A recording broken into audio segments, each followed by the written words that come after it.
ഇനി 1-2 ദിവസം സുഖിക്കാൻ തീരുമാനിച്ച് ഞാൻ ഗ്രീസിലെ സന്തോറിനി എന്ന് പറയുന്ന ദ്വീപിലെ ഒരു ഹോട്ടലിൽ താമസിക്കുകയാണ്. വില്ല റെനോസ് എന്ന് പറയുന്ന അതിമനോഹരമായ ഹോട്ടൽ. കടലിന് അഭിമുഖമായ വലിയൊരു ക്ലിഫിൻ്റെ വക്കിലിരിക്കുന്ന സുന്ദരമായ ഹോട്ടൽ. സഞ്ചാരത്തിൻ്റെ ഷൂട്ടിന് പോകുമ്പോൾ സാധാരണഗതിയിൽ നല്ല ടെൻഷനുള്ള ഓട്ടമാണ്, ഒട്ടും സമയം കളയാതെ ഓടുകയാണ്.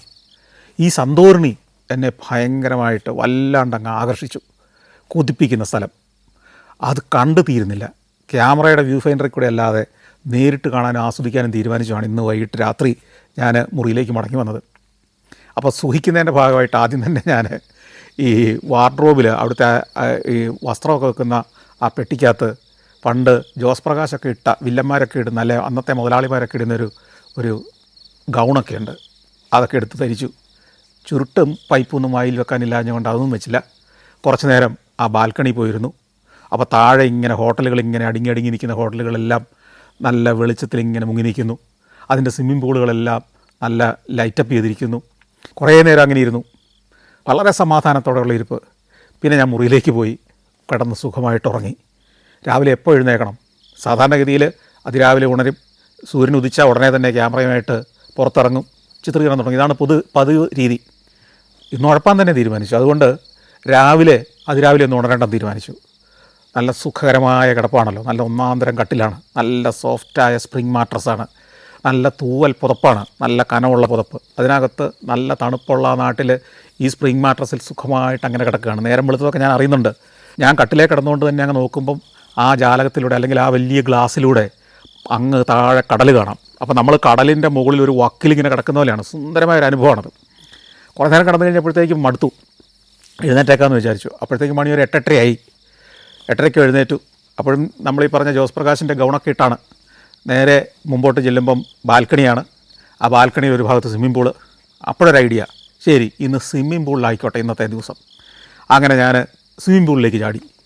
സ്വിമ്മിംഗ് പൂളിൽ കിടന്നുകൊണ്ട് ആ തീരങ്ങൾ, താഴ്വാരം, മുകളിലും താഴെയും വശങ്ങളിലുമുള്ള ഹോട്ടലുകൾ, റിസോർട്ടുകൾ, ഇതൊക്കെ കാണാം. കുറേ ഭാഗങ്ങളൊക്കെ കാണാം. കുറേ നേരം ഇതിനകത്ത് കിടന്നു. കുറേ നേരം നീന്തി. പിന്നെ താഴേക്ക് നോക്കുമ്പോൾ താഴത്തെ പോർട്ടിലേക്ക് ബോട്ടുകൾ വരുന്നുണ്ട്, പലതരം ബോട്ടുകൾ. എനിക്ക് തോന്നുന്നത് ചുറ്റും കുറച്ച് 3-4 ദ്വീപുകൾ കൂടി ഉണ്ട്. ഈ സന്തോറിനിയുടെ ഭാഗമായിട്ടുള്ള ചെറിയ ദ്വീപുകളുണ്ട്. ഇതെല്ലാം കൂടെ ചേർന്ന ഭാഗത്തിനെ സന്തോറിനി എന്നാണ് വിളിക്കുന്നത്. ആ ദ്വീപുകളിൽ നിന്ന് കടത്ത് ബോട്ടുകളായിരിക്കണം താഴത്തെ ആ പോർട്ടിലേക്ക് വന്ന് അടുക്കുന്നത് കാണാം. കുറേ നേരം പൂളിനകത്ത് സമയം ചിലവഴിച്ചപ്പോഴും മനസ്സിലായി അതും ബോറടിക്കാൻ തുടങ്ങി, മടുത്തു. ഇനി എന്ത് ചെയ്യും? ബ്രേക്ക്ഫാസ്റ്റ് ഇൻക്ലൂഡഡ് അല്ല, പുറത്ത് പോയി കഴിക്കാം. ഞാനത് ഇൻക്ലൂഡ് ചെയ്യാത്തതിൻ്റെ കാര്യം, രാവിലെ മിക്കവാറും ബ്രേക്ക്ഫാസ്റ്റൊക്കെ റെഡിയാവുന്നതിന് മുമ്പ് തന്നെ ഞാൻ സാധാരണ ഇറങ്ങി യാത്ര തുടങ്ങും. അപ്പോൾ അതിനുവേണ്ടി കാത്തു നിൽക്കേണ്ടതില്ല. പോകുന്ന വഴിക്ക് എവിടെയെങ്കിലും ബ്രേക്ക്ഫാസ്റ്റ് കഴിക്കുക എന്നുള്ളതാണ് നമ്മുടെ ഒരു രീതി. മുറിയൊക്കെ പൂട്ടി തെരുവിലേക്ക് ഇറങ്ങി. റെസ്റ്റോറൻറ്റുകൾ, സുവനീർ കടകളൊക്കെ സജീവമായി വരുന്നു. തെരുവിലൊക്കെ ആളുകൾ. പക്ഷേ ചെറിയൊരു മൂടലുണ്ട് അന്തരീക്ഷത്തിന്.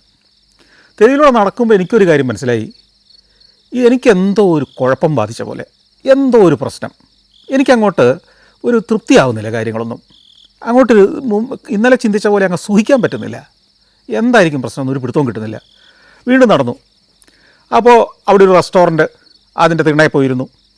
അവർ എന്താ വേണ്ടതെന്ന് വന്ന് ചോദിക്കുന്നു. അവിടെ മെനു കാർഡുകൾ വെച്ചിട്ടുണ്ട്.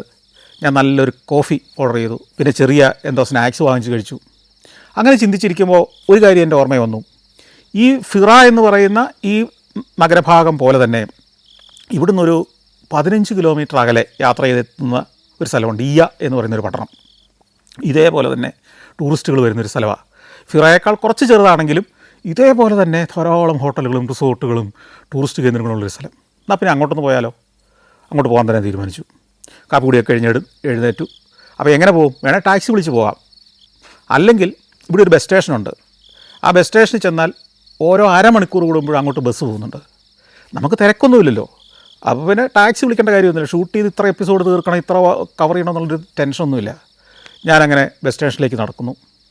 നടക്കുന്ന വഴിക്ക് സുവനീർ കടകളുണ്ട്, ധാരാളം ഷോപ്പുകളുണ്ട്. ഇതൊക്കെ തുറന്നു വരുന്നു. പക്ഷേ നടക്കുമ്പോൾ മുമ്പേ പറഞ്ഞ പോലെ ഒരു കുഴപ്പം, എന്തോ ഒരു പ്രശ്നം എന്നെ അലട്ടുകയാണ്. അപ്പോൾ എനിക്ക് കുറച്ച് നടന്നപ്പോൾ മനസ്സിലായി, ഈ കാണുന്ന കാഴ്ചകളൊന്നും ക്യാമറയിൽ ചിത്രീകരിക്കാതെ എനിക്ക് സുഖിക്കാനും ആസ്വദിക്കാനും പറ്റില്ല എന്ന് എനിക്ക് മനസ്സിലായി. എന്തോ വലിയ കുറ്റബോധം, എന്തോ വലിയൊരു പാപഭാരം, എന്തോ വലിയൊരു പ്രശ്നം എന്നെ അലട്ടുകയാണ്. ഞാൻ എന്തോ വലിയ തെറ്റ് ചെയ്തുകൊണ്ടിരിക്കുകയാണെന്നാണ് എൻ്റെ മനസ്സെന്നോട് പറഞ്ഞുകൊണ്ടിരിക്കുന്നത്. ഒടുവിൽ ക്യാമറ എടുത്തു. ഓരോന്നോരോന്നായിട്ട് ഷൂട്ട് ചെയ്യാൻ തുടങ്ങി. ഈ ഇയയിലേക്ക് 15 കിലോമീറ്റർ ഓടാനുണ്ടെന്ന് പറയുന്നതിൻ്റെ കാര്യം ഈ ദ്വീപിന് മൊത്തത്തിൽ 9 കിലോമീറ്റർ നീളമുള്ളൂ. പിന്നെ എങ്ങനെയാണ് ഈ 15 കിലോമീറ്റർ ഓടുക? ഇത് മലമ്പ്രദേശങ്ങളാണ്. ഞാൻ നേരത്തെ പറഞ്ഞല്ലോ, അഗ്നിപർവ്വതത്തിൻ്റെ ഒരു മുഖമാണ് ശരിക്കും പറഞ്ഞാൽ, പാറക്കെട്ടുകളൊക്കെ നിറഞ്ഞ ഒരു ദ്വീപ്. അപ്പോൾ അതുകൊണ്ട് തന്നെ വഴി മുഴുവൻ വളഞ്ഞ് നമ്മുടെ ഹൈ റേഞ്ച് ഏരിയയിൽ കൂടെ വണ്ടി ഓടുന്ന പോലെയാണ്. അതുകൊണ്ട് തന്നെ ഈ 9 കിലോമീറ്റർ ആ ഏരിയൽ ഡിസ്റ്റൻസ് ഉള്ളെങ്കിലും റോഡ് വഴി അങ്ങേറ്റത്ത് എത്തണമെങ്കിൽ ഒരു 15 കിലോമീറ്റർ ഓടണം. അങ്ങനെ നിൽക്കെ ബസ് വന്നു. ഞാൻ ആ ബസ്സിൽ കയറി. ഒരു ലേഡിയാണ് ആ ബസ്സിലെ കണ്ടക്ടർ. അവർ ടിക്കറ്റൊക്കെ തന്നു. ഈ ഫിറ പിന്നിട്ട ഉടനെ തന്നെ ചില ഗ്രാമങ്ങളിലേക്ക് എത്തുന്നു. ഈ ഗ്രാമങ്ങളിലും നമ്മൾ കാണുന്ന ബോർഡുകളൊക്കെ ഹോം സ്റ്റേകളുടെ, ഹോട്ടലുകളുടെ, ചെറിയ റിസോർട്ടുകളുടെ ഒക്കെയാണ്. ടൂറിസവുമായിട്ട് ബന്ധപ്പെട്ട പ്രവർത്തനങ്ങളായി മാറിക്കഴിഞ്ഞു. അതുപോലെ തന്നെ ഈ പോകുന്ന ഓരോ ഗ്രാമത്തിലും നിരവധി റെസ്റ്റോറൻറ്റുകൾ, ബാറുകൾ ഇതൊക്കെ വഴിയോരങ്ങളിൽ കാണാം. കൂടാതെ ഈ ഫിറ എന്ന് പറഞ്ഞാൽ നമ്മൾ ഇന്നലെ താമസിച്ച പട്ടണത്തിലുണ്ടല്ലോ, അവിടെ കുറേ നൈറ്റ് ക്ലബ്ബുകളുണ്ട്. നൈറ്റ് ക്ലബ്ബുകൾ എന്ന് പറഞ്ഞാൽ വലിയ ശബ്ദത്തിൽ പാട്ട് വെച്ചിട്ടുണ്ടാവും. അവിടെ ഡിസ്കോ ജോക്കി എന്ന് പറയുന്ന ആൾ അവിടെ ഇരുന്ന് ഇങ്ങനെ ഓരോന്ന് മാറുന്നതറിയാതെ പാട്ടുകൾ ഇങ്ങനെ ഇട്ടുകൊണ്ടിരിക്കും. അത് ഭയങ്കര പഞ്ചുള്ള, നല്ല ശബ്ദമുള്ള, നമ്മളുടെ ഹൃദയത്തിൻ്റെ ഇടിപ്പിനെ പോലും സ്വാധീനിക്കുന്ന തരത്തിൽ അത്ര ശക്തമായ സൗണ്ട് വേവ്സ് വരുന്ന മ്യൂസിക്കായിരിക്കും. അത് കേട്ടുകൊണ്ട് ആളുകൾ നൃത്തം ചെയ്യും. അതിനിടയ്ക്ക് ചെറിയ മദ്യപാനം ഉണ്ടാവും. മദ്യത്തിൻ്റെയും പാട്ടിൻ്റെയും കൂടി ഒരു ലഹരിയിൽ ഒരു അരമുക്കാൽ മണിക്കൂർ കഴിയുമ്പോഴത്തേക്ക് ഇവരൊരു ഉന്മാദാവസ്ഥയിലേക്ക് എത്തുന്നു. അവർ അവിടെ നൃത്തം ചെയ്യുന്നു. സ്ത്രീകളും പുരുഷന്മാരും ഒക്കെ ഉണ്ടാവും. കൂടുതലും ചെറുപ്പക്കാരായിരിക്കും ഉണ്ടാവുക. അതിങ്ങനെ രാത്രി മുഴുവൻ നീണ്ടുപോകും. നൃത്തം, പാട്ട്, പാനോപചാരം, മദ്യപാനം ഇങ്ങനെ അങ്ങ് തുടരും.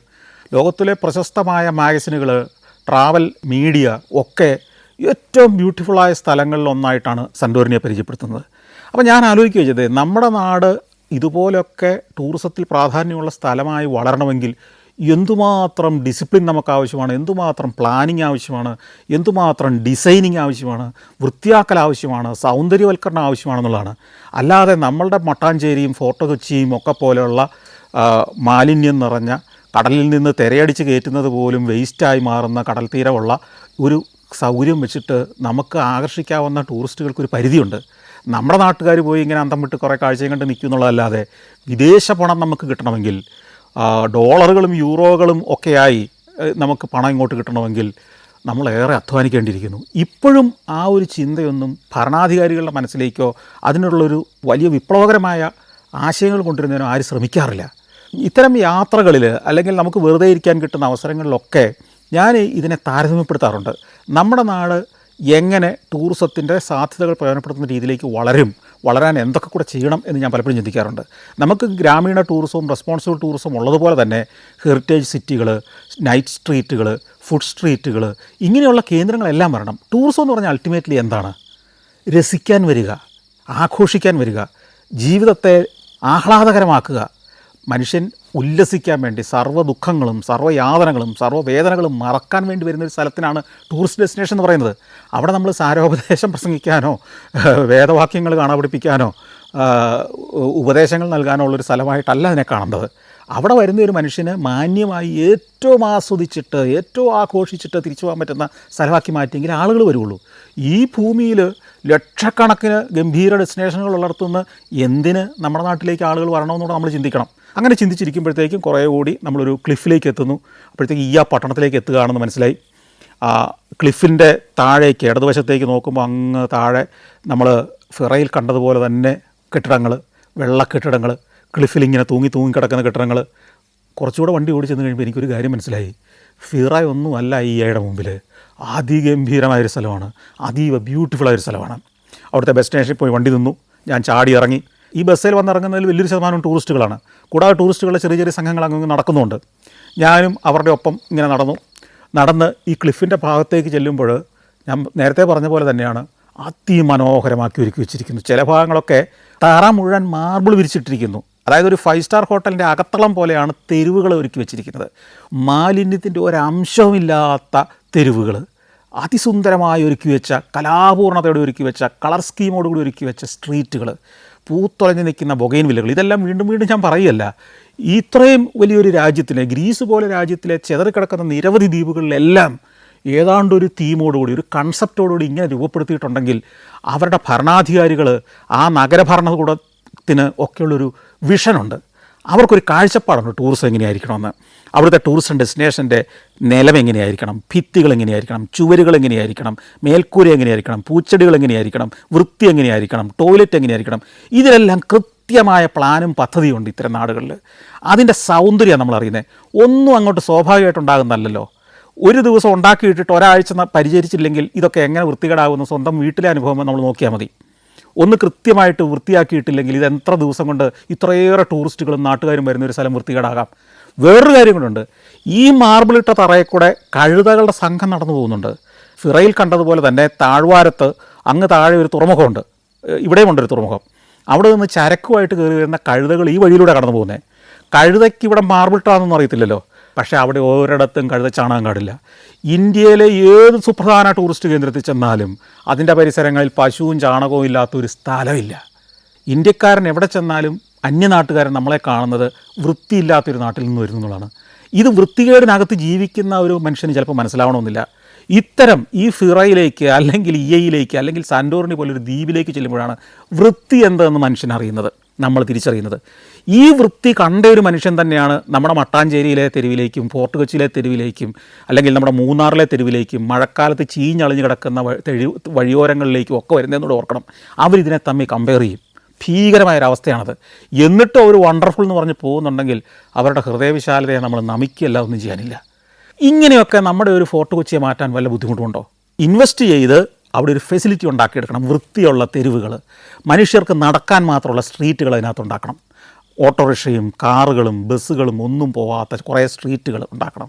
ആ സ്ട്രീറ്റുകൾ ഈ പറഞ്ഞതുപോലെ മനോഹരമായിട്ട് നല്ല പേവിങ് ടൈൽസ് എന്തായാലും വിരിക്കണം. എങ്ങനെ ഇരിക്കണമെന്ന് ചോദിച്ചാൽ അവിടെ തന്നെയുള്ള താജ് ഹോട്ടലുണ്ടല്ലോ, 5 സ്റ്റാർ ഹോട്ടലാണ്, അതിൻ്റെ മുറ്റവും പരിസരവും എങ്ങനെ ഇട്ടിരിക്കുന്നു അതേ മട്ടിൽ അത് ഡിസൈൻ ചെയ്ത ആളെക്കൊണ്ട്, അത് പണിയെടുത്ത ആളെക്കൊണ്ട് തന്നെ ഈ ഫോർട്ട് കൊച്ചിയുടെ തെരുവുകൾ മുഴുവൻ വൃത്തിയാക്കിക്കണം. ഇതിനെവിടെ നിന്നാണ് പണം ഉണ്ടാകുക? അതിനൊരു പ്രസ്ഥാനം, കമ്പനി തന്നെ രൂപീകരിക്കണം. ഞാനിത് ഫോർട്ട് കൊച്ചി എന്ന് പറയുമ്പോൾ ഫോർട്ട് കൊച്ചിക്ക് വേണ്ടി മാത്രമല്ല, കേരളത്തിലെ ഏത് ടൂറിസ്റ്റ് കേന്ദ്രത്തെ ഇങ്ങനെ തന്നെയാണ് ചെയ്യേണ്ടത്. ഒരു കമ്പനി ഉണ്ടാക്കിയിട്ട് അവിടുത്തെ ഹോട്ടലുകാർ, അവിടുത്തെ ടൂർ ഓപ്പറേറ്റർമാർ, അവിടുത്തെ റിസോർട്ടുകാർ, അവിടുത്തെ ടാക്സിക്കാർ, അവിടുത്തെ ഓട്ടോറിക്ഷക്കാർ, അവിടെ റെസ്റ്റോറൻറ്റ് നടത്തുന്നവർ, ടൂറിസം കൊണ്ട് ജീവിക്കുന്ന ടൂർ ഗൈഡുമാർ ഉൾപ്പെടെ എല്ലാവരെയും അതിൻ്റെ സ്റ്റേക്ക് ഹോൾഡറേഴ്സ് ആക്കണം. അവരതിൻ്റെ ഷെയർ ഹോൾഡർമാരാകണം. അവരെല്ലാം കൂടെ ചേർന്ന് ഒരു സൊസൈറ്റിയോ ഒരു കമ്പനിയോ വേണം ഈ കാര്യങ്ങൾ ചെയ്യാൻ. അതിനുള്ള പണം അവർ കണ്ടെത്തണം. നമ്മുടെ കൊച്ചി മെട്രോ പോലുള്ള സ്ഥാപനങ്ങൾക്ക് CSR അല്ലെങ്കിൽ കൊച്ചിൻ ഷിപ്പ് യാർഡ് ഒക്കെ പോലുള്ള സ്ഥാപനങ്ങൾക്ക് CSR ഫണ്ടുകളുണ്ട്. CSR ഫണ്ടുകൾ FACTക്കുണ്ട്. നെടുമ്പാശ്ശേരി എയർപോർട്ട് വേണമെങ്കിൽ സഹായിക്കും, അവർക്ക് ഫണ്ട് ഇഷ്ടം പോലുള്ളൊരു പ്രസ്ഥാനമാണ്. ഇങ്ങനെ നിരവധി സ്ഥാപനങ്ങൾക്ക് CSR ഫണ്ടുകളുണ്ട്, പ്രൈവറ്റ് കമ്പനികൾക്ക് ഫണ്ടുണ്ട്. ഈ ഫണ്ട് സോഴ്സ് ചെയ്തുകൊണ്ട് ഇതിനെ ലോക നിലവാരത്തിൽ ഒരുക്കിയിട്ടാൽ പോരാ. ഒരുക്കിയിടുക എന്ന് പറഞ്ഞാൽ കനാലുകളും പരിസരങ്ങളും എല്ലാം വൃത്തിയാക്കി അതിഗംഭീരമാക്കി മാറ്റണം. അതിന് പറ്റിയ ആർക്കിടെക്റ്റുകൾ ഉള്ളതുകൊണ്ടാണല്ലോ താജ് ഹോട്ടലിൻ്റെ ക്യാമ്പസ് അങ്ങനെ കിടക്കുന്നത്. ആ താജ് ഹോട്ടലിൻ്റെ ക്യാമ്പസ് ഡിസൈൻ ചെയ്ത ആളുകളെ കൊണ്ട് തന്നെ, ഗ്രാൻഡ് ഹൈത്ത് പോലുള്ള ഹോട്ടലുകളുടെ ക്യാമ്പസ് ഡിസൈൻ ചെയ്ത ആളുകളെ കൊണ്ട് ഫോർട്ട് കൊച്ചി ഡിസൈൻ ചെയ്യിക്കണം. എന്നിട്ട് ഇത് മെയിൻ്റനൻസ് നടത്തൽ ഈ കമ്പനിയുടെ അല്ലെങ്കിൽ ഈ സൊസൈറ്റിയുടെ ജോലിയായിരിക്കണം. അവർ സ്ഥിരമായ ആളുകളെ വെക്കണം. കോർപ്പറേഷൻ്റെ ഒരു ജോലിക്കാരൻ വന്ന് ചടങ്ങ് തീർക്കുന്ന പോലെ എന്തെങ്കിലും തോണ്ടിയിട്ട് പോകുകയല്ല വേണ്ടത്. 24 മണിക്കൂറും ക്ലീൻ ചെയ്യുന്ന ഫുൾ ടൈം സ്റ്റാഫിനെ വെക്കണം. അവരുടെ ജോലി ചൂലുമായിട്ട് ഫുൾ ടൈം അതിലൂടെ നടക്കലായിരിക്കണം. 3 ഷിഫ്റ്റിലും ആൾ ഇടണം. അതിനുവേണ്ടി പണം, ഈ പറഞ്ഞ കിട്ടുന്ന പണം ഉപയോഗിക്കണം. ഇങ്ങനെ ആസൂത്രിതമായിട്ട് ഗംഭീരമാക്കി മാറ്റാവുന്ന ഒരു സ്ഥലമാണ് ഫോർട്ട് കൊച്ചി. ഈ ഫോർട്ട് കൊച്ചി മാത്രമല്ല, നമ്മുടെ കേരളത്തിലെ എല്ലാ ടൂറിസം ഡെസ്റ്റിനേഷനുകളെയും ഈ മട്ടിൽ ഒരു സൊസൈറ്റി, ആ ടൂറിസം സ്റ്റേക്ക് ഹോൾഡേഴ്സ്, ടൂറിസം കൊണ്ട് ഉപജീവനം നടത്തുന്ന ആളുകളുടെ ഒരു പ്രസ്ഥാനം തന്നെ ഉണ്ടാകണം. ലോകത്തെ മുഴുവൻ ആളുകളെയും കുറ്റപ്പെടുത്താനും വിമർശിക്കാനും കഴിവുള്ള ജനസമൂഹമാണ് നമ്മൾ. പക്ഷേ ഒരു സ്ഥലം, ഒരു 10 സെൻറ്റ് സ്ഥലം വൃത്തിയാക്കിയിടാനുള്ള ബുദ്ധിയും ബോധമില്ലാത്ത ഒരു ജനസമൂഹമാണ് നമ്മളെന്നുള്ളത് ഈ ഗ്രീസിൽ കൂടെ നടക്കുമ്പോൾ നമുക്ക് മനസ്സിലാകും. ഈ സന്തോർണിയുടെ ഈ പ്രദേശത്തോടെ നടക്കുമ്പോൾ നിങ്ങൾക്ക് മനസ്സിലാകും. ഈ വിഷ്വൽസ് കണ്ടാൽ നിങ്ങൾക്ക് മനസ്സിലാവില്ല ഇതും മനുഷ്യർ വസിക്കുന്ന സ്ഥലമാണ്. ഇവിടുത്തെ മനുഷ്യർ ഇത് ക്ലീൻ ചെയ്തിടുന്നതാണ്. ഇവിടെ വരുന്നതും ടൂറിസ്റ്റുകളാണ്. ഇവിടെയും മാലിന്യം ഉണ്ടാകുന്നുണ്ട്, ഇവിടെയും വേസ്റ്റ് വരാനുള്ള സർവ്വസാധ്യതയുണ്ട്. എന്നിട്ട് എങ്ങനെ ഇത്ര ഭംഗിയായിട്ട് രൂപീകരിച്ചിരിക്കുന്നു? പ്രബുദ്ധ മലയാളിയോടുള്ള ഒരു ചോദ്യം തന്നെയാണിത്. നമുക്ക് ഇതിന് പരിഹാരം കണ്ടെത്താൻ പറ്റുന്നില്ലെങ്കിൽ നമ്മൾ ഏത് കൊമ്പത്തെ പ്രവർത്തനം പറഞ്ഞിട്ട് എന്താ കാര്യം? എൻ്റെ ഈ പ്രേക്ഷകരൊക്കെ ഈ ഇയാദ്വീപിൽ ഒരു തവണ പോയി നിന്നാൽ ഞാൻ ഈ പറഞ്ഞതിനേക്കാൾ തീക്ഷ്ണമായിട്ടും രൂക്ഷമായിട്ടായിരിക്കും പ്രതികരിക്കുക സോഷ്യൽ മീഡിയയിൽ. ഒരു സംശയവുമില്ല. കുറേ നേരം ആ കാഴ്ചകളെല്ലാം കണ്ടു. അവിടുത്തെ ക്ലിഫിലേക്ക് പോയി, അവിടുത്തെ റെസ്റ്റോറൻറ്റുകളിൽ പോയിരുന്നു. താഴെ ഒരു സിറ്റാഡലുണ്ട്, ഒരു കോട്ട പോലത്തെ ഒരു ഭാഗമുണ്ട്. അത് പണ്ട് ഈ കടൽക്കൊള്ളക്കാരെ പ്രതിരോധിക്കാൻ വേണ്ടി വെനീഷ്യന്മാരുടെ കീഴിലായിരുന്ന കാലത്ത് അവർ പണിതൊരു കോട്ടയാണ്. അവിടെ മുകളിലേക്ക് പോയി അവിടെ നിന്ന് കഴിയുമ്പോൾ താഴെ ഒരു ദ്വീപ് കാണാം. സെൻറ്റ് നിക്കോളാസ് ദ്വീപ് എന്നാണ് അതിൻ്റെ പേര്. ഈ പറഞ്ഞ എന്ന് പറയുന്ന പട്ടണം താഴെ കടലിൻ്റെ തീരത്ത് ചെന്ന് തീരുന്നിടത്ത് നിന്ന് ഒരു കുറച്ച് അകലെ മാറിയിട്ട് ഒരു ചെറിയ ദ്വീപ് പാറക്കെട്ട് പോലെ. അതിനകത്തൊരു പള്ളിയുണ്ട്, സെൻറ്റ് നിക്കോളാസ് ചർച്ചും ഉണ്ട് അവിടെ. ഇവിടെ വരുന്ന ചില സാഹസികന്മാരായ ടൂറിസ്റ്റുകൾക്കൊരു പണിയുണ്ട്. ഈ താഴെ ചെന്നിട്ട് ഇവന്മാർ ഈ സെൻറ്റ് നിക്കോളാസ് ദ്വീപിലേക്ക് നീന്തും. അതൊരു വലിയ ഹരമായി ഇവർക്ക്. കുറച്ച് ദൂരമുണ്ട്, അങ്ങനെ നീന്തി അക്കരെ ചെല്ലും. പിന്നെ ചിലയിടത്തൊക്കെ കെട്ടിടം പണി നടക്കുന്നു പുതിയ കാലത്ത്. ഇപ്പം ഞാൻ പറഞ്ഞല്ലോ ഓഫ് സീസൺ തുടങ്ങി. ഈ ഓഫ് സീസണിലാണ് പണികൾ അവിടെ അനുവദിക്കുന്നത്. അതും ഒരു പ്രധാന സ്ട്രാറ്റജിയാണ്. ഏറ്റവും സീസണിൽ നഗരത്തിലെ മുഴുവൻ വൃത്തികെട്ട കുറേ സിമെൻറ്റും കൊണ്ടുവന്നിറക്കി, കുറേ മണലും കൊണ്ടുവന്നിറക്കി, കുറേ മെറ്റിലും കമ്പിയും കൊണ്ടിറക്കി റോഡിനെ ആകെ വൃത്തികേടാക്കിയല്ല അവിടെയൊന്നും നവീകരണ പ്രവർത്തനം നടത്തുന്നത്. എവിടെയെങ്കിലും ടൂറിസ്റ്റ് സീസണിലോ അല്ലാത്ത സീസണിലോ ഒരു കെട്ടിടം പണിയുന്നുണ്ടെങ്കിൽ ആ തെരുവിലൂടെ പോകുന്ന ഒരു മനുഷ്യനും അത് അറിയാൻ പോലും പാടില്ലാത്ത രീതിയിൽ ആ കെട്ടിടം പണിയുന്നതിന് മുമ്പ് അല്ലെങ്കിൽ പണി തീർന്നു കഴിയുമ്പോൾ എങ്ങനെയാകുമോ ആ മട്ടിലുള്ള ഒരു വലിയ ഫ്ലക്സ് അടിക്കും. എന്നിട്ട് അത് ആ കെട്ടിടത്തെ മൊത്തം മറയ്ക്കുന്ന പോലെ അങ്ങ് വെക്കും. അപ്പോൾ പുറത്തുനിന്ന് ഫോട്ടോ എടുക്കുന്ന ഒരാൾ അവിടെ ഒരു കെട്ടിടം ഉണ്ടെന്നേ തോന്നുള്ളൂ. ആ കെട്ടിടത്തിൻ്റെ ഫോട്ടോ വലുതായിട്ട് പ്രിൻ്റ് എടുത്ത് ഫ്ലെക്സായിട്ട് വെച്ചിരിക്കുക. അതിനകത്താണ് പണി നടക്കുക. പുറത്തുകൂടെ പോകുന്നവർ ഇത് അറിയുകയില്ല. ഇത് നൂറ്റാണ്ടുകൾക്ക് മുമ്പ് മുതൽ തന്നെ ഇവർ ഈ വെള്ള പെയിൻ്റ് അടിച്ചു തുടങ്ങിയിരുന്നു എന്നാണ് പറയുന്നത്. കാരണം ഈ വെള്ള പെയിൻറ്റ് കിട്ടാൻ കാര്യം ഇവിടെ കുമ്മായത്തിൻ്റെ അംശം കൂടുതലുണ്ട്. അപ്പോൾ പുറത്തുനിന്നും കൊണ്ടുവരണ്ട, ആ കിട്ടിയ കുമ്മായം കൊണ്ട് കെട്ടിടങ്ങൾക്കെല്ലാം പെയിൻ്റ് അടിച്ച് അവിടുത്തെ എല്ലാ കെട്ടിടത്തിനും വെള്ള നിറമാവുകയും ഈ വെള്ള നിറം ഒരാകർഷണമാണെന്ന് വന്ന ടൂറിസ്റ്റുകൾ പറയുകയും ചെയ്തപ്പോൾ അത് അവരുടെ ഒഫീഷ്യൽ കളറാക്കി മാറ്റി. അങ്ങനെയാണ് ബഹുഭൂരിപക്ഷം കെട്ടിടങ്ങൾ ഈ വെള്ള നിറത്തിൽ വന്നത്. ആ വെള്ള നിറത്തിൽ ആ മലയുടെ മുകളിൽ കെട്ടിടങ്ങളെല്ലാം നിരന്നപ്പോൾ അതിമനോഹരമായി മാറുകയും ചെയ്തു. ഒരു 2.5 ലക്ഷം യൂറോ അവിടെ ഇൻവെസ്റ്റ് ചെയ്താൽ അവിടെ സിറ്റിസൺഷിപ്പ്, അവിടുത്തെ പെർമനൻറ്റ് റെസിഡൻഷിപ്പ് കിട്ടും. 2.5 ലക്ഷത്തിന് മുകളിലേക്ക് യൂറോ കൂട്ടുന്നതനുസരിച്ച് സിറ്റിസൺഷിപ്പിലേക്ക് വരെ എത്തും. 5 ലക്ഷം യൂറോ വരെ ഇൻവെസ്റ്റ് ചെയ്യാം. അപ്പോൾ ഗ്രീസിൽ പോയി സ്ഥിരതാമസമാക്കാൻ അവിടുത്തെ സിറ്റിസൺഷിപ്പ് എടുക്കാൻ പണം ഇൻവെസ്റ്റ് ചെയ്താൽ മതി അവിടെ. അപ്പോൾ അതുകൊണ്ട് തന്നെ ആ സാധ്യത നിരവധി ചൈനക്കാർ ഉപയോഗപ്പെടുത്തുന്നുണ്ട്. ഈ ചൈനക്കാർ വലിയ തോതിൽ ഇൻവെസ്റ്റ് ചെയ്യുന്ന ഒരു സ്ഥലമായതുകൊണ്ട് തന്നെ അവർ ചൈനയിൽ നിന്ന് ധാരാളം ടൂറിസ്റ്റുകൾ അവിടേക്ക് കൊണ്ടുവരുന്നുണ്ട്. അവരവിടെ മാർക്കറ്റ് ചെയ്യുന്നു. അവരുടെ റിസോർട്ടിൻ്റെ, അവരുടെ ഹോട്ടലിൻ്റെ, അവരുടെ ഇൻവെസ്റ്റ്മെൻറ്റിൻ്റെ ഒക്കെ പ്രചാരം ചൈനയെ കൊടുക്കുന്നതുകൊണ്ട് ഞാൻ ആ ചെല്ലും ദിവസങ്ങളിലൊക്കെ ഈ പ്രദേശത്ത് ധാരാളം ചൈനക്കാരുടെ സംഘങ്ങൾ ഇങ്ങനെ പോകുന്ന കാണാം. ടൂർ ഗൈഡുകളുടെ ഒപ്പം ഇങ്ങനെ നടന്നു പോകുന്ന ചൈനീസ് സംഘങ്ങൾ. മറ്റൊരു കാര്യം അവിടെ നിൽക്കുമ്പോൾ ശ്രദ്ധിക്കുന്ന കാര്യം എന്തറിയോ, ഈ പറഞ്ഞ ക്ലിഫിൽ എന്ന് പറയുന്ന പട്ടണത്തിൽ നമ്മൾ ഈ കാണുന്ന ക്ലിഫിൽ ഹോട്ടലുകളും റിസോർട്ടുകളും ഇരിക്കുന്ന ആ മലഞ്ചെരുവിൽ ഒറ്റയിടത്ത് മനുഷ്യർ വസിക്കുന്നില്ല, വീടായിട്ട് താമസിക്കുന്നില്ല. വീടുണ്ടായിരുന്നവരും ഹോട്ടലുകളാക്കി മാറ്റിയിരിക്കുക. അതുകൊണ്ട് തന്നെ അതൊരു ടൂറിസ്റ്റ് പട്ടണമായി മാറിയിരിക്കുന്നു. ജനങ്ങൾ ഇതിൻ്റെ ഉടമസ്ഥരായവരും ഇവിടുത്തെ ജോലിക്കാരായവരും ഒക്കെ താമസിക്കുന്നത് ഈ നഗരത്തിന് പുറത്തുള്ള ഗ്രാമങ്ങളിലാണ്. അവിടെ നിന്ന് ഇങ്ങോട്ട് വരിക ചെയ്യുന്നത്. ഏകദേശം 1000-ലധികം ഹോട്ടലുകൾ ഈ പ്രദേശത്ത് തന്നെയുണ്ട്. ഹോട്ടലും റിസോർട്ടുകളുമായിട്ട് 4 സ്റ്റാർ 5 സ്റ്റാർ നിലവാരമുള്ളതാണ് പലതും. മറ്റൊരു കാര്യം, നമ്മുടെ ചിന്തയിൽ ഒരു ടൂറിസ്റ്റ് സ്ഥലമാകണമെങ്കിൽ നല്ല പച്ചപ്പ് വേണം അല്ലേ? ഇവിടെ ഒരു ഒറ്റ മരം നിങ്ങൾ കാണില്ല, ഒട്ടും പച്ചപ്പ് കാണില്ല. കാണുന്ന മുഴുവൻ വെള്ള നിറവാണ്. ഈ കെട്ടിടങ്ങൾ ഇങ്ങനെ മലയെ പൊതിഞ്ഞ് നിൽക്കുന്നതാണ്. ഒരു വർഷം 20 ലക്ഷത്തിലേറെ ആളുകളായി ഈ വെറും 9 കിലോമീറ്ററും 6 കിലോമീറ്റർ വീതിയുള്ള ഒരു ദ്വീപിലേക്ക് വന്ന് ഇറങ്ങുന്നതെന്ന് അറിയുമ്പോൾ ചില സീസണിൽ അവിടെ നാട്ടുകാർക്ക് കാലുകുത്താൻ ഇടയില്ലാത്ത പോലെ ആളുകൾ വന്ന് ഇറങ്ങുന്നുണ്ടെന്ന് പറഞ്ഞാൽ അതിനർത്ഥം അവിടെ വേണ്ടത് പ്രകൃതി സൗന്ദര്യം മാത്രമല്ല, പ്രകൃതി സൗന്ദര്യം തന്നെ ഇല്ലെങ്കിലും വൃത്തിയും സൗന്ദര്യവും ഉണ്ടെങ്കിൽ മനുഷ്യരവിടെ വന്നിറങ്ങും. ആസ്വദിക്കാനുള്ള കാര്യങ്ങൾ അവിടെ ഉണ്ടെങ്കിൽ ആളുകളുടെ വന്നിറങ്ങും. സ്വസ്ഥമായിട്ട് 1-2 ദിവസം താമസിക്കാനുള്ള സൗകര്യങ്ങൾ ഒരുക്കി കൊടുത്താൽ ലോകത്തിൻ്റെ നാനാഭാഗത്ത് നിന്ന് ആളുകൾ ഒഴുകിയെത്തുന്നുള്ളതിൻ്റെ ഉദാഹരണമല്ലേ അത്. പക്ഷേ ഒറ്റ കാര്യമുള്ളൂ, സൻഡോർണിയിലൊക്കെ ടൂറിസം ഡെവലപ്പ് ചെയ്തവരെ നമ്മുടെ നാട്ടിൽ കൊണ്ടുവരണം. അവനെക്കൊണ്ട് ഈ പണിയെടുപ്പിക്കണം. ഞാനിങ്ങനെ ഷൂട്ട് ചെയ്ത് തെരുവിലൂടെയൊക്കെ നടക്കുന്നു. അപ്പോൾ ടൂറിസ്റ്റുകളുടെ സംഘങ്ങൾ വരുന്നു. മാർബിളിട്ട സ്ട്രീറ്റാണേ, ടാറിട്ട സ്ട്രീറ്റല്ല, കുഴിയുള്ള സ്ട്രീറ്റല്ല, മാലിന്യം നിറഞ്ഞ സ്ട്രീറ്റല്ല, മാർബിളിട്ട സ്ട്രീറ്റിലൂടെ ഞാൻ നടക്കുകയാണ് അങ്ങനെ ഈ സൻഡോർണിയുടെ കൊച്ചു ദ്വീപിലൂടെ. അങ്ങനെ നടക്കുമ്പോൾ വെള്ളം തലേ വന്ന് വീഴാൻ തുടങ്ങി. ആകാശം ഇരുണ്ട് മൂടി വരുന്നു. വലിയൊരു മഴയ്ക്കുള്ള ഒരുക്കമാണ്. അപ്പോൾ ഇനി ഈ മഴയത്ത് ഞാൻ ഇതുവഴി നടന്നിട്ട് കാര്യമില്ല. എന്നാൽ ഇനി ഫിറയിലേക്ക് പോയാലോ, ഹോട്ടലിലേക്ക് പോയാലോ? പോകാം. അവിടെയും ഉണ്ടല്ലോ ആഘോഷത്തിനുള്ള സൗകര്യങ്ങൾ. മഴ തകർത്ത് പെയ്താൽ എനിക്കിനി ബസ് സ്റ്റേഷൻ വരെ നടക്കാനും പിന്നെ ഈ മഴയത്തുള്ള ബസ് യാത്രയൊക്കെ അസൗകര്യമാണ്. പോകാൻ തീരുമാനിച്ചു. ഞാൻ തിരിച്ച് ബസ് സ്റ്റേഷനിലേക്ക് ചെന്നു. ബസ്സുകൾ പുറപ്പെടാൻ നിൽക്കുന്നുണ്ട്. അതിൽ ചെന്ന് കയറി വന്ന വഴിയിലൂടെല്ലാം തിരിച്ച് ഫിറയിലെത്തി. ഫിറയിലെത്തുമ്പോൾ ബസ് പോയി നിൽക്കുന്നത് ഒരു പ്രധാന സ്ട്രീറ്റിൻ്റെ ഓരത്തുള്ള ബസ് സ്റ്റേഷനിലാണ്. ആ സ്ട്രീറ്റിൻ്റെ പേര് 25th മാർച്ച് സ്ട്രീറ്റ് എന്നാണ്. 25th മാർച്ചിനാണ് ഗ്രീസിൻ്റെ സ്വാതന്ത്ര്യദിനം. അതുകൊണ്ടാണ്. അപ്പോൾ 25th മാർച്ച് സ്ട്രീറ്റിൽ ഞാൻ ബസ് ഇറങ്ങി. അത് ടൂറിസ്റ്റുകൾ മാത്രം വരുന്ന സ്ട്രീറ്റല്ല, നാട്ടുകാർ ഷോപ്പിങ്ങിനൊക്കെ വരുന്ന ഒരു സാധാരണക്കാർ സ്ട്രീറ്റാണ്. അവിടെ തെരുവിലൂടെ ഞാനിങ്ങനെ കാഴ്ചകളൊക്കെ കണ്ടു നടന്നു. അപ്പോഴത്തേക്കും നേരെ ഉച്ച കഴിഞ്ഞു. ആ തെരുവിലൂടെ നടക്കുമ്പോഴത്തേക്കും മഴ പെയ്യാൻ തുടങ്ങി. അപ്പോൾ ഞാൻ പെട്ടെന്ന് ഒരു റെസ്റ്റോറൻറ്റിൻ്റെ തിണ്ണയിലേക്ക് കയറി. ആ റെസ്റ്റോറൻറ്റിൽ ഒരു തനി നാടൻ വിഭവങ്ങളൊക്കെ വിൽക്കുന്ന റെസ്റ്റോറൻറ്റാണ്. ഫലാഫൽ പീത്ത എന്ന് പറയുന്ന ഒരു വിഭവമാണ് അവിടെ പ്രധാനമായിട്ടും വിൽക്കുന്നത്. അപ്പോൾ ഞാനിങ്ങനെ ആ കടയുടെ തിണ്ണയെന്ന് പറഞ്ഞാൽ അവിടെ ആളുകൾ ഇന്ന് ഭക്ഷണം കഴിക്കുന്ന സ്ഥലമാണ്. തെരുവൊക്കെ കണ്ടവിടെ ഇരിക്കാം. ഞാനങ്ങനെ ഇതൊക്കെ കണ്ടങ്ങനെ ഇരിക്കുമ്പോഴത്തേക്കും കുറേ കുട്ടികൾ സ്കൂൾ വിട്ട് വരുന്നവർ അതിനകത്തോട്ട് കയറി വരുന്നു. അവർ വന്ന് അങ്ങും ഇങ്ങുമൊക്കെ നോക്കുന്നു, ആരെങ്കിലും ഇവരെ കാണുന്നുണ്ടോ എന്നുള്ള മട്ടിൽ. എന്നിട്ട് അവിടെ ചെന്നിട്ട് ഈ ഫലാഫൽ പീത്ത വാങ്ങുന്നു, ഓർഡർ ചെയ്യുന്നു, വാങ്ങുന്നു. എന്നിട്ടൊരു മൂലയ്ക്ക് മാറി നിന്ന് മുമ്പേ പറഞ്ഞ പോലെ തന്നെ ഇതാരെങ്കിലും കാണുന്നുണ്ടോ എന്ന് നോക്കി പടപടയെന്ന് കഴിക്കുന്നു. എന്നിട്ട് ചാടി ഇറങ്ങി ഓടിപ്പോകുന്നു. നമ്മളൊക്കെ ഈ ബാല്യകാലത്ത് സ്കൂളിലേക്ക് പോകുമ്പം മിച്ചം വെക്കുന്ന പൈസ കൊണ്ടോ അടിച്ചു മാറ്റുന്ന പൈസ കൊണ്ടോ അടുത്തുള്ള മിഠായിക്കടയിൽ കയറിയിട്ട് ആരെങ്കിലും നാട്ടുകാരോ വീട്ടുകാരോ ബന്ധുക്കളോ കാണുന്നുണ്ടോ എന്ന് നോക്കി 3-4 മിഠായി മേടിച്ച് രഹസ്യമായിട്ട് തിന്നിട്ട് പോകുന്ന ചില ഓർമ്മകളൊക്കെ ഉണ്ടല്ലോ. അതൊക്കെയാണ് എനിക്കപ്പോൾ പോകുന്നത്. നമ്മുടെയൊക്കെ ബാല്യകാലത്തെ സ്ഥിതി അങ്ങനെയൊക്കെ തന്നെയായിരുന്നു. ഞാനും എന്നാൽ പിന്നെ ഈ പിള്ളേർ കഴിച്ച അതേ സാധനം തന്നെ ഓർഡർ ചെയ്യാൻ തീരുമാനിച്ചു. ഫലാഫൽ പീത്ത. അത് വന്നു, ഒരു തരം സാൻഡ്വിച്ച് പോലത്തെ ഒരു സാധനമാണ്. അത് കഴിച്ചു. അത് കഴിച്ചുകൊണ്ടിരിക്കുമ്പോഴത്തേക്കും മഴ തീവ്രമായി. ഞാൻ എൻ്റെ മൊബൈലിൽ വെതർ ഫോർകാസ്റ്റ് നോക്കുമ്പം അടുത്ത 3 ദിവസത്തേക്ക് അടഞ്ഞ മഴയാണ്. അപ്പോൾ ഒരു കാര്യം മനസ്സിലായി, ഇവിടെ ഇനി നിന്നിട്ട് വലിയ കാര്യമില്ല. അപ്പോൾ ഇന്ന് വൈകിട്ടത്തെ ഫ്ലൈറ്റിൽ തന്നെ ഞാൻ ഏതൻസിലേക്ക് പോകാമെന്ന് തീരുമാനിച്ചു. ഇന്ന് വൈകിട്ട് രാത്രി ഒരു ഫ്ലൈറ്റ് ഉണ്ട്. കയ്യിലൊരു കുടയുണ്ടായിരുന്നു. കുട ചൂടി ഞാൻ ഹോട്ടലിലേക്ക് ചെന്നു. ഹോട്ടലിൽ കുറച്ച് നേരം വിശ്രമിച്ചു. അത് കഴിഞ്ഞ് ലഗേജൊക്കെ പാക്ക് ചെയ്തു. ഞാൻ ഹോട്ടലിൻ്റെ ഉടമസ്ഥനും റിസപ്ഷനിസ്റ്റും എല്ലാം ഒരാൾ തന്നെയാണ്. അയാൾ തന്നെയാണ് ബാറിൽ മദ്യം വിളമ്പി കൊടുക്കുന്നതും ഭക്ഷണം വിളമ്പുന്നതും ഒക്കെ. കാരണം 10-15 മുറിയേ ഉള്ളൂ ഈ ഹോട്ടലിന്. കുറേ നേരം ഇയാളുമായിട്ട് ഞാൻ വർത്തമാനം പറഞ്ഞ റിസപ്ഷനിലിരുന്നു.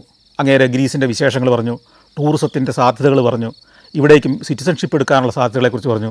അപ്പോൾ ഞാൻ പറഞ്ഞു, ഞാനൊരു സിറ്റിസൺഷിപ്പ് എങ്ങനെയാണ് അതിൻ്റെ നടപടിക്രമങ്ങളൊക്കെ. അപ്പോൾ പുള്ളിയാണ് എനിക്ക് ഈ നടപടിക്രമങ്ങളൊക്കെ പറഞ്ഞു തന്നത്. നിങ്ങളൊരു 4 ലക്ഷം യൂറോ നിങ്ങൾ ഇൻവെസ്റ്റ് ചെയ്താൽ നിങ്ങൾക്ക് ഈസി ആയിട്ട് സിറ്റിസൺഷിപ്പ് കിട്ടും. നിങ്ങൾ ആലോചിക്ക്, വലിയ തുകയൊന്നും അല്ലല്ലോ. അപ്പോൾ ടെലിവിഷൻ ചാനലൊക്കെ നാട്ടിൽ നടത്തുന്ന ആളല്ലേ, വന്നുകൂടെ? നിങ്ങൾക്ക് ടൂറിസം വലിയ താല്പര്യമുള്ള വിഷയമല്ലേ? നിങ്ങളിവിടെ സിറ്റിസൺഷിപ്പ് എടുത്തിട്ട് നിങ്ങളൊരു സ്ഥാപനം ഇവിടെ തുടങ്ങിയിട്ടോ, ഞങ്ങളൊക്കെ നടത്തിക്കോളാം എന്നൊക്കെയായി. പുള്ളി വേണമെങ്കിൽ ഏറ്റെടുത്ത് നടത്തിക്കോളാം കാര്യങ്ങളൊക്കെ. നിങ്ങൾ ഇടയ്ക്കിടയ്ക്കൊക്കെ ഒന്ന് വന്നാൽ മതി. തന്നെയല്ല, ഇവിടുത്തെ സിറ്റിസൺഷിപ്പ് ഉണ്ടെങ്കിൽ നിങ്ങൾക്ക് യൂറോപ്പിലെ ഏത് ഷെങ്കൻ രാജ്യത്തും സഞ്ചരിക്കാം, എവിടെ വേണമെങ്കിലും പോയി എവിടേക്ക് വേണമെങ്കിലും പോകാം, എത്ര നാൾ വേണമെങ്കിലും താമസിക്കാം. വിസ കിട്ടുന്നത് പോലെയല്ല സിറ്റിസൺഷിപ്പ്. ഞാൻ പറഞ്ഞു ആലോചിക്കട്ടെ, ഞാൻ തിരിച്ചു വരാം എന്നൊക്കെ പറഞ്ഞ് പുള്ളിയുടെ അഡ്രസ്സും കാർഡും ഒക്കെ എനിക്ക് തന്നു. ഞാൻ പുള്ളിയോട് യാത്ര പറയേണ്ട സമയമായി. ലഗേജൊക്കെ എടുത്ത് ഞാൻ ഒരു ടാക്സി വിളിച്ചാലോ എന്ന് ആലോചിച്ചു. ആദ്യം സമയമുണ്ട്, എന്തിനാണ് ടാക്സി വിളിക്കുന്നത്? നേരെ ബസ് സ്റ്റേഷനിലേക്ക് നടന്നു. വളരെ ഒരു 5 മിനിറ്റ് നടന്നാൽ മതി.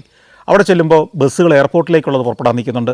അതിലൊന്ന് ചെന്ന് കയറി ഒരു 10-15 മിനിറ്റ് ഓടി ബസ് നമ്മൾ വന്നിറങ്ങിയ എയർപോർട്ടിൽ തന്നെ ചെന്നു, ചെക്ക് ഇൻ ചെയ്തു. അപ്പോൾ അവിടെ നമുക്ക് പുറപ്പെടാൻ വേണ്ടി കാത്തു നിൽക്കുന്നത് വലിയൊരു വിമാനമാണ്. നമ്മൾ ഇങ്ങോട്ട് വന്ന തരത്തിലുള്ള ബൊമ്പാർഡിയർ വിമാനമൊന്നുമല്ല, ഒരു വലിയ വിമാനം, ഒരു സാധാരണ വലിയപ്പോൾ ഉള്ള ഇൻഡിഗോയൊക്കെ സർവീസ് നടത്തുന്ന വലിയ വിമാനം, A321 എന്ന് പറയുന്ന എയർബസിൻ്റെ വലിയൊരു വിമാനം. അതിലേക്ക് ചെന്ന് കയറി. അതിനകത്ത് ഓൾമോസ്റ്റ് നിറയെ ആളുകളുണ്ട്. 1 മണിക്കൂർ പറന്ന് ഏതൻസിലെത്തുന്നു. ഏതൻസിലെത്തുമ്പോൾ നല്ല ഇരുട്ടത്താണ് പോയി ലാൻഡ് ചെയ്യുന്നത്. ഇനി സിറ്റിയിലേക്ക് പോകണം. ഞാൻ സിറ്റിയിൽ സിൻഡാഗ്മ സ്ക്വയർ എന്ന് പറയുന്ന സ്ഥലത്ത് ഒരു അപ്പാർട്ട്മെൻറ്റ് ബുക്ക് ചെയ്തിട്ടുണ്ട്. ആ ഇൻ്റർനെറ്റിൽ കൂടെ ബുക്ക് ചെയ്തിരിക്കുന്നതാണ്. അപ്പം സിൻഡാഗ്മ സ്ക്വയർ എന്ന് പറയുന്നത് നഗരത്തിൻ്റെ പ്രധാന സ്ക്വയറാണ്. അതിൻ്റെ ഒരു വശത്താണ് പാർലമെൻറ്റ്, അതിൻ്റെ മുമ്പിലെ സ്ക്വയറാണിത്. ഏതൻസിൻ്റെ ഏറ്റവും പ്രധാനപ്പെട്ട സ്ക്വയർ ഈ പറഞ്ഞ സിൻഡാഗ്മ സ്ക്വയറാണ്. അപ്പോൾ അവിടെ തന്നെ താമസിച്ചാൽ എനിക്ക് നാളെ രാവിലെ പാർലമെൻറ്റ് മുമ്പിലെ പരേഡൊക്കെ ഒന്ന് ഷൂട്ട് ചെയ്യണം. കുറച്ച് കാഴ്ചകൾ അവിടെ അടുത്തുണ്ട്. അതുകൊണ്ടാണ് അവിടെ തന്നെ മുറി ബുക്ക് ചെയ്തത്. പക്ഷേ അവിടെ ഹോട്ടലുകളൊന്നും നല്ലത് കണ്ടില്ല. അതുകൊണ്ടാണ് ഒരു അപ്പാർട്ട്മെൻറ്റിൽ ബുക്ക് ചെയ്തിരിക്കുന്നത്. ബസ്സിൽ പോകാൻ തീരുമാനിച്ചു. സിറ്റി ബസ്സുണ്ട്, എയർപോർട്ടിൽ നിന്ന് സിറ്റിയിലേക്ക് ബസ് വരും. കാരണം ഇന്ന് രാത്രി മുഴുവൻ ഇഷ്ടംപോലെ സമയമുണ്ട്. അപ്പോൾ ഇനി ടാക്സി വിളിച്ച് 10-40 യൂറോ കൊടുക്കണം. രാത്രി ആയതുകൊണ്ട് യൂറോ ചിലപ്പോൾ കൂടിയെന്നും ഇരിക്കും. ബസ്സിനാണെങ്കിൽ 2-3 യൂറോ മതി. അങ്ങനെ എയർപോർട്ടിൻ്റെ മുമ്പിൽ കാത്തു നിൽക്കുമ്പം സിറ്റിയിലേക്കുള്ള ബസ് അതിങ്ങനെ ഒന്നിന് പുറകെ ഒന്നായിട്ട് വന്നുകൊണ്ടിരിക്കും. ഞാനത് ചെന്ന് കയറി. പുറപ്പെടാറാകുമ്പോഴത്തേക്കും 2-3 എയർ ഹോസ്റ്റസ്മാരോട്, എൻ്റെ വിമാനത്തിലുണ്ടായിരുന്ന, ഞാൻ വന്ന വിമാനത്തിലുണ്ടായിരുന്ന എയർ ഹോസ്റ്റസ്മാരോട് ഓടി വന്ന് ഇതിനകത്തോട്ട് കയറി. അപ്പം നമ്മുടെ നാട്ടിലൊക്കെ എയർപോർട്ടിൽ നിന്ന് സിറ്റിയിലേക്ക് എയർ ഹോസ്റ്റസ്മാരെ കൊണ്ടുപോകാൻ പ്രത്യേക വാഹനമൊക്കെയാണ്, പ്രത്യേക എയർ കണ്ടീഷൻഡ് വാഹനങ്ങളിലൊക്കെ അവരെ കൊണ്ടുപോകുക, ബസ്സുകളിലോ അല്ലെങ്കിൽ പ്രത്യേക വാഹനങ്ങളിൽ. ഇതൊന്നുമില്ല, സാധാരണക്കാർ പോകുന്ന സിറ്റി ബസ്സിനകത്ത് ഇവരും വന്ന് കയറി അതേ യൂണിഫോമിൽ വന്ന് കയറിയിരിക്കുന്നു. ഈ സിൻഡാഗ്മ സ്ക്വയർ എത്രാമത്തെ സ്റ്റോപ്പാണെന്ന് എനിക്കറിയില്ല. അപ്പോൾ ഞാനിങ്ങനെ പുറത്തേക്ക് നിരീക്ഷിച്ചുകൊണ്ടിരിക്കുക. 10-17 കൊല്ലം മുമ്പ് ഞാൻ ചെന്നപ്പോൾ എനിക്ക് ഓർമ്മയുണ്ട് സിൻഡാഗ്മ സ്ക്വയറിൻ്റെ ദൃശ്യങ്ങൾ. ആ പാർലമെൻറ്റ് കെട്ടിടം എൻ്റെ മനസ്സിലുണ്ട്. അതാണ് അടയാളമായിട്ട് വെച്ചിരിക്കുന്നത്. അത് നോക്കി ഞാനങ്ങനെ ഇരുന്നു. ഓടി ഏതാണ്ടൊരു 3/4 മണിക്കൂർ കൊണ്ട് സിൻഡാഗ്മ സ്ക്വയറിലെത്തി. ഞാനവിടെ ഇറങ്ങി. ഇനി ഈ ഹോട്ടൽ അപ്പാർട്ട്മെൻറ്റ് കണ്ടുപിടിക്കണം. ഞാൻ അവിടെ വന്നിട്ട് ഫോണെടുത്ത് ഇതിൻ്റെ ഉടമസ്ഥനെ വിളിച്ചു, എവിടെയാണ്? അപ്പോൾ അദ്ദേഹം പറഞ്ഞു, നിങ്ങൾ സിൻഡാഗ്മ സ്ക്വയറിലല്ലേ? അപ്പോൾ അതിൻ്റെ സൈഡ് ചേർന്ന് ഓരം ചേർന്ന് നടന്നിട്ട് അതിന് നേരെ എതിർവശത്തുള്ള സ്ട്രീറ്റിൽ കൂടെ നടക്കാൻ പറഞ്ഞു. അവിടെ ഒരു കെട്ടിടത്തിൻ്റെ അടയാളമൊക്കെ പറഞ്ഞു. ഒരു വലിയ ബാറാണ് അടയാളം പറഞ്ഞത്. ആ ബാറിൻ്റെ സൈഡിൽ കൂടെ നടക്കുമ്പോൾ വലിയൊരു കെട്ടിടം അവിടെ കാണാം. അതിൻ്റെ 4ാം നിലയിലാണ്. ഞാൻ ഈ പറഞ്ഞ അടയാളം എല്ലാം വെച്ച് കയറി ചെന്നു. അപ്പോൾ ഞാൻ ചോദിച്ചു, ഇത് കീ എവിടെ നിന്ന് കിട്ടും? അപ്പോൾ പറഞ്ഞു, നിങ്ങളൊന്നും പേടിക്കേണ്ട, റൂം തുറന്നാണ് കിടക്കുന്നത്, അതിനകത്തോട്ട് കയറിക്കൊണ്ടാൽ മതി. ഇതിൻ്റെ കീ അകത്തൊരു പെട്ടിക്കകത്ത് ഇട്ട് വെച്ചിട്ടുണ്ട്. ആ പെട്ടി എവിടെയായിരിക്കുന്നതെന്നും പറഞ്ഞു തന്നു. ഞാനകത്ത് കയറി ലഗേജൊക്കെ വെച്ചു. ഒരു സിംഗിൾ ബെഡ്റൂം ഫ്ലാറ്റാണ് ശരിക്കും അത്. ഒരു കിച്ചണുണ്ട് ഒരു ഭാഗത്ത്, ലിവിങ് ഏരിയ ഉണ്ട്, ഒരു ബെഡ്റൂമുണ്ട്, പിന്നെ നല്ല ടോയ്ലറ്റുകളുണ്ട്, എല്ലാ ഫെസിലിറ്റിയും ഉണ്ട്. ഫ്രിഡ്ജുണ്ട്, ഭക്ഷണം പാകം ചെയ്യാനുള്ള ഫെസിലിറ്റി ഉണ്ട്, അവനുണ്ട്, എല്ലാം ഉണ്ട്. ഞാൻ പെട്ടെന്ന് തന്നെ പുറത്തിറങ്ങി അത്താഴമൊക്കെ കഴിച്ചു, തിരിച്ചു വന്നു, കിടന്നുറങ്ങി. രാവിലെ 7 മണിക്ക് തന്നെ ഉണർന്നെഴുന്നേറ്റു. അപ്പോൾ ഇനി ഇവിടുന്ന് ഒരു 1.5 കിലോമീറ്റർ നടന്നാൽ ആധുനിക ഒളിമ്പിക്സ് ആരംഭിച്ച സ്റ്റേഡിയം കാണണം. 1896 ഒളിമ്പിക്സ് ആരംഭിക്കുന്നത്. 1896 ആ ഒളിമ്പിക്സ് ആരംഭിച്ചത് ഇവിടുത്തെ ഒരു സ്റ്റേഡിയത്തിലാണ്. പനാത്തനായിക് സ്റ്റേഡിയം എന്നാണ് അറിയപ്പെടുന്നത്. അവിടേക്കുള്ള വഴി എനിക്കറിയാം. ഒരു 1.5 കിലോമീറ്റർ നടക്കണം. രാവിലെ നടപ്പ് തുടങ്ങി. നടക്കുമ്പോൾ വഴിയരിയിലെ കടകളൊക്കെ തുറന്നു വരുന്നത് കാണാം. പെട്ടിക്കടകൾ, ധാരാളം പെട്ടിക്കടകളുണ്ട്. കിയോസ്കുകൾ എന്നാണ് അറിയപ്പെടുന്നത്. നമ്മുടെ നാട്ടിലെ ഒരു പെട്ടിക്കടയുടെ രൂപവും ഭാവമൊന്നുമല്ല, നല്ല ഗംഭീര അഡ്ഡിതമാർന്ന കിയോസ്കുകൾ. നടന്ന് ഇതിൻ്റെ വാതിക്കലെത്തുമ്പോൾ തുറന്നിട്ടില്ല. സെക്യൂരിറ്റി അവിടെ നിൽപ്പുണ്ട്. സ്റ്റേഡിയം തുറന്നിട്ടില്ല. ഈ സ്റ്റേഡിയം എന്ന് പറയുന്നത് വമ്പനൊരു സ്റ്റേഡിയമോ മേൽക്കൂരയുള്ളൊരു സ്റ്റേഡിയം ഒന്നുമല്ല, ഒരു രസകരമായൊരു സ്റ്റേഡിയമാണ്. വീതി കുറഞ്ഞ നല്ല നീളത്തിൽ ഒരു യു ഷേപ്പിൽ കിടക്കുന്ന ഒരു സ്റ്റേഡിയം. ഒരു യുവിൻ്റെ ഷേപ്പിലാണ്. ആ യുവിൻ്റെ ഓപ്പണായ തുറന്ന ഭാഗത്തൂടെ നമ്മൾ അകത്തേക്ക് കയറുന്നത്. എന്നിട്ട് യുവിൻ്റെ ചുറ്റുമുള്ള ഭാഗം മുഴുവൻ ഗാലറിയാണ്. നടുക്ക് വീതി കുറഞ്ഞ ഒരു ഭാഗം സമതലം, അതാണ് ഗ്രൗണ്ട്. ഗ്രൗണ്ടിൻ്റെ താരതമ്യേന വീതി കുറവാണ്.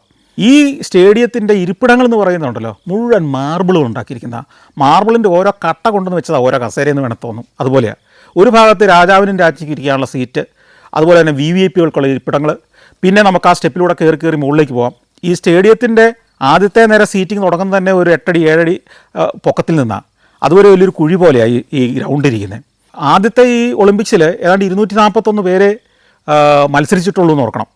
ഏതാണ്ട് 10,000 പേർക്കാണ് അവിടെ ഇരിക്കാവുന്നത്. 10,000 പേർക്കുള്ളൊരു ഗാലറിയാണ്. ആ സ്റ്റെപ്പ് കയറി പോകുമ്പോൾ ഇപ്പോഴും നല്ല പെർഫെക്ഷനായിട്ട് നിൽക്കുന്നു. ഒരു മോണ്യുമെൻ്റാണ് ശരിക്കും പറഞ്ഞത്. അതിഗംഭീരമായൊരു സ്റ്റേഡിയം. വലിപ്പമല്ല ഞാനീ പറയുന്നത്, അതിൻ്റെ സൗന്ദര്യം, അതിൻ്റെ വൃത്തി, അതിൻ്റെ ഭംഗി, അതിനിടയ്ക്കിടയ്ക്കെല്ലാം വെള്ളം കിട്ടുന്ന ടാപ്പുകൾ, പൊതു സംവിധാനം, ഇതെല്ലാം മാർബിൾ കൊണ്ടുണ്ടാക്കിയിരിക്കുന്നതാണ്. ഒരു 10-30 നിരകളായിട്ട് പുറകോട്ട് സീറ്റുകളുണ്ട്. നമുക്ക് കയറി പോകാം. ഓരോ 10-15 നിര കഴിയുമ്പോഴും പിന്നെ നടക്കാനുള്ള ഒരു റോഡല്ല, ഒരു നടപ്പാത. അതും മാർബിളിൻ്റേതാണ്. അത് കഴിഞ്ഞ് പിന്നെയും പുറകോട്ട് നടന്ന് കയറാം. അതിമനോഹരമായൊരു സ്റ്റേഡിയമാണ്. അത് സ്റ്റേഡിയം എന്നതോ അതിൻ്റെ മനോഹാരിതയല്ല, ചരിത്രത്തിൻ്റെ ഒരു സ്ഥലമാണത്. 1896 ഒളിമ്പിക്സ് ആദ്യമായി നടന്ന സ്ഥലം, ഇത്തരം ആദ്യമായി നടന്ന സ്ഥലം, അവസാനമായി നടന്ന സ്ഥലം, അല്ലെങ്കിൽ ചരിത്രം സ്പന്ദിക്കുന്ന സ്ഥലത്തൊക്കെ പോയി നിൽക്കുമ്പോൾ നമുക്കൊരാവേശമാണ്. അതെല്ലാം ഷൂട്ട് ചെയ്തെടുത്തു. വീണ്ടും നടന്ന് നമ്മൾ ഒളിമ്പ്യൻ സിയൂസ് ദേവൻ്റെ ക്ഷേത്രത്തിന് സമീപത്തെത്തി. തകർന്നു കിടക്കുന്ന കുറേ തൂണുകളും കുറേ നിർമ്മിതികളും ഒക്കെയാണ്, പക്ഷേ ചരിത്രമുള്ള ഒരു സ്ഥലം. ഒളിമ്പ്യൻ സിയൂസ് ദേവൻ്റെ ആ വലിയൊരു ക്ഷേത്ര കോംപ്ലക്സിനകത്തൂടെ കുറേ നേരം ചുറ്റി നടന്നു. പിന്നെ ഞാൻ തിരിച്ച് ഈ പറഞ്ഞ സിൻഡാഗ്മ സ്ക്വയറിലേക്ക് വന്നു. സിൻഡാഗ്മ സ്ക്വയറിലേക്ക് വരുമ്പം വെയിലൊക്കെ പരന്ന് നല്ല വെയിലായി. അപ്പോൾ അവിടെ ഒരു പരിപാടി തുടങ്ങാൻ പോവുക. പാർലമെൻറ്റിൻ്റെ നേരെ മുമ്പിലാണ് ഈ മൈതാനം. സിൻഡാഗ്മ സ്ക്വയർ മാർബിൾ സ്ക്വയറാണ്, മനോഹരമായ മാർബിൾ വിരിച്ച സ്ക്വയർ. അവിടെ ഒരു മോണ്യുമെൻ്റ് ഉണ്ട്. അതിനു മുമ്പിൽ 2 പട്ടാളക്കാർ നിൽക്കുന്നുണ്ട്, ഗാർഡുകളാണ്. അവരിങ്ങനെ 1 മണിക്കൂർ അനങ്ങാതെ നിൽക്കണം. ഒരു പ്രത്യേക വേഷമാണ് അവരുടെ, ഒരു പരമ്പരാഗത വേഷം. സീസൺ അനുസരിച്ച് അത് മാറും. വിൻ്ററിൽ വേറൊരു കളറാവും. ആ വേഷം ഇട്ട് ഇങ്ങനെ അനങ്ങാതെ നിൽക്കുന്ന ഭടന്മാർ. ഓരോ മണിക്കൂർ ഇടവിട്ട് ഒരു സംഘം വരും. അവർ 3 പേരായിരിക്കും വരിക. ഞാൻ അവിടെ നിൽക്കുമ്പോൾ അവർ വരുന്നുണ്ട്. അവരിങ്ങനെ പ്രത്യേക രീതിയിൽ താളത്തിൽ കാലൊക്കെ ചവിട്ടി, വലിയ സ്പീഡൊന്നുമല്ല, സ്ലോയിൽ ചവിട്ടി ഒരു പ്രത്യേക നാടകീയമായ ഭാവങ്ങളോടെ നടന്ന് വരുന്നു. എന്നിട്ട് ഈ ഓൾറെഡി അവിടെ ഉണ്ടായിരുന്ന ആളുകളെ മാറ്റുന്നു. പുതിയ ആളുകൾ 2 പേര്, ഈ 3 പേര് വന്നതിൽ 2 പേര് ആ കൂട്ടിലേക്ക് കയറുന്നു. ആ കാവലിൽ നിൽക്കുന്ന സ്ഥലത്ത് നിൽക്കുന്നു. Our duty തുടങ്ങാറാവുന്നു. അപ്പോഴത്തേക്കും കൂടെ വന്നയാൾ അവൻ്റെ വസ്ത്രമൊക്കെ നേരെയാക്കി ഇട്ട് കൊടുക്കുന്നു. ഇനി 1 മണിക്കൂർ ശ്വാസം എടുക്കുന്നത് പോലും ആർക്കും മനസ്സിലാകരുത്. അത്ര നിശ്ചലമായിട്ട് നിൽക്കണം 1 മണിക്കൂർ നേരം. അതിന് പ്രത്യേക സ്കില്ലുള്ളവരെ തിരഞ്ഞെടുത്തിട്ടാണ് ഇങ്ങനെ വിടുന്നത്. ആൾ മാറുന്നതിന് മുമ്പ് തന്നെ ഇവർ അങ്ങോട്ടും ഇങ്ങോട്ടും കുറച്ച് കസർത്തും നടത്തും ഒക്കെ ഉണ്ട്. കാല് പൊക്കി ചവിട്ടിയുള്ളൊരു പ്രത്യേക, നമുക്ക് തമാശ തോന്നുന്ന മട്ടിലാണ്. വലിയ ഗാംഭീര്യത്തേക്കാൾ ഒരു നർമ്മമാണ് നമുക്കത് തോന്നുക. അതെല്ലാം കഴിഞ്ഞ് ആ മാറിയ ആളുകളെയും ആയിട്ട് ഇവർ തിരിച്ചു പോകുന്നു. ഈ സമയമാകുമ്പോഴത്തേക്ക് ഇതൊക്കെ കാണാൻ നിരവധി ആളുകൾ ഈ സ്ക്വയറിൽ വന്ന് നിറയും. ഫോട്ടോ എടുക്കാൻ ടൂറിസ്റ്റുകളെല്ലാം വന്ന് നിറയും. ഈ ഭടന്മാർ ഇങ്ങനെ ഒരു പ്രത്യേക താളത്തിൽ ചൂടുവയ്പ്പുകളോടെ ഇങ്ങനെ അതിലൂടെ കുറേ നേരം ഉലാത്തിയിട്ട് അവർ മടങ്ങുന്നു. ഇനിയും എന്തോ സംഭവിക്കാൻ പോവുകയാണെന്നുള്ള പ്രതീക്ഷയോടെ ഈ അടിച്ചുകൂടിയിരിക്കുന്ന ആളുകളെല്ലാം അവിടെ നിരന്നിരിക്കുകയാണ്. ക്യാമറയായിട്ട് ഞാനും നോക്കി നിൽക്കുകയാണ്. ഇനി എന്താണ് സംഭവിക്കാൻ പോകുന്നതെന്ന് അറിയണം.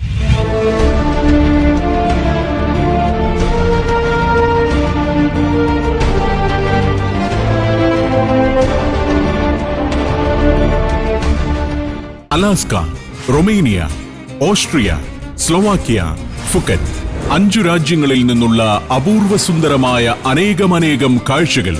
ഫുൾ HD-യിലുള്ള ഈ അപൂർവ ദൃശ്യയാത്രാ വിവരണ ശേഖരം സ്വന്തമാക്കാൻ 9995 444 222 എന്ന നമ്പറിലേക്ക് സഞ്ചാരം എന്ന് SMS ചെയ്യൂ.